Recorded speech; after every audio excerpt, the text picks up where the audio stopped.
आपको सुनने को मिला होगा आसाम में जो एक्ट है निकाह और तलाक का 1935 उसको रद्द कर दिया गया है और उसमें ऐसा बोला गया है कि वो इसलिए रद्द किया गया है कि चाइल्ड मैरिजेस ना हो।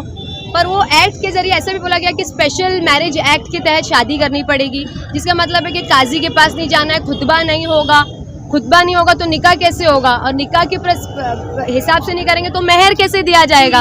अभी आपको पता है कि मेहर जो है वो लड़की का हक होता है। काफ़ी लोग मेहर उसको ऑन द स्पॉट दे देते हैं, काफ़ी लोग मेहर जो है वो डिवोर्स के बाद के लिए देते हैं। वो जो रकम होती है उस पर सिर्फ महिला का हक होता है, तो वो भी जो है वो भी एंगल चला गया। अब काजी जिनके पास जाते थे निकाह के लिए, जो खुतबा होता था, काजी जिनके पास जाते थे निकाह के लिए, उनको कुछ हदिया दी जाती थी निकाह के बाद, जो उनका रोजगार होता था। अभी रोजगार भी नहीं रहेगा उनके पास। और बाबा साहेब अम्बेडकर ने हमको ये हक दिया है कि हम जिस भी धर्म के हम उसके हिसाब से शादी कर सकते हैं, तो फिर ये किस चीज़ के लिए किया गया। अगर आप चाइल्ड मैरिज बोल रहे हैं, आपकी बात ठीक है कि बाल विवाह नहीं होना चाहिए, बट उसके लिए तो देश में ऑलरेडी दुनिया भर के कानून है। हमको पता है कि चाइल्ड मैरिज एक्ट है जो 1929 में बना है, उसके बाद उसका अमेंडमेंट हुआ, क्योंकि पहले 14 साल लड़की की उम्र थी, 18 साल लड़के की उम्र थी। फिर उसके बाद उसको इंडिपेंडेंस के बाद अमेंड किया गया, 15 साल लड़की की उम्र कर दी गई, 18 साल लड़के की उम्र कर दी गई। फिर 1978 में फिर दोबारा उसको अमेंड किया गया, 18 साल लड़की की उम्र कर दी गई, 21 साल लड़के की उम्र कर दी गई। तो ऑलरेडी हमारे, और वो जब भारत देश का कानून है तो पूरे देश में कायम होगा, चाहे आसाम हो, चाहे महाराष्ट्र हो, चाहे बिहार हो, कहीं भी हो, सब जगह पे वो इम्प्लीमेंट होगा ना।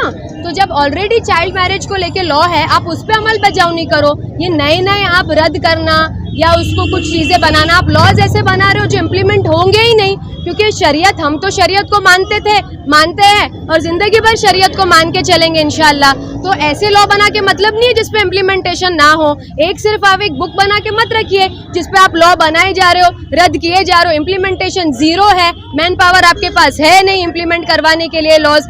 ये सिर्फ एक टैक्टिक्स है पोलराइजेशन करने का, लोगों को भटकाने का, डाइवर्ट करने का, ताकि वो अहम मुद्दों से हटके ये सारी चीज़ों में उलझे रहे। अहम मुद्दे जैसे कि इलेक्ट्रोल बॉन्ड, अहम मुद्दे जैसे कि अनएम्प्लॉयमेंट, अहम मुद्दे जैसे कि महंगाई, ये सब से हटके रहे लोग और यही सब भड़काव वाले टॉपिक्स में लगे रहे, एक दूसरे से भिड़ते रहे। कोई शासन को आपकी तरफ से मेमोरेंडम दिया जाएगा, इसके बाद ये जो धरने प्रदर्शन के बाद क्या रहेगा अगला कदम आपका? जी, हम इसके तहत, देखिए ये हो तो रहा है आसाम में, तो हम इसके लिए अभी आवाज़ उठा रहे हैं और इसके लिए जो भी हमको लीगली करना पड़े तो हम करेंगे।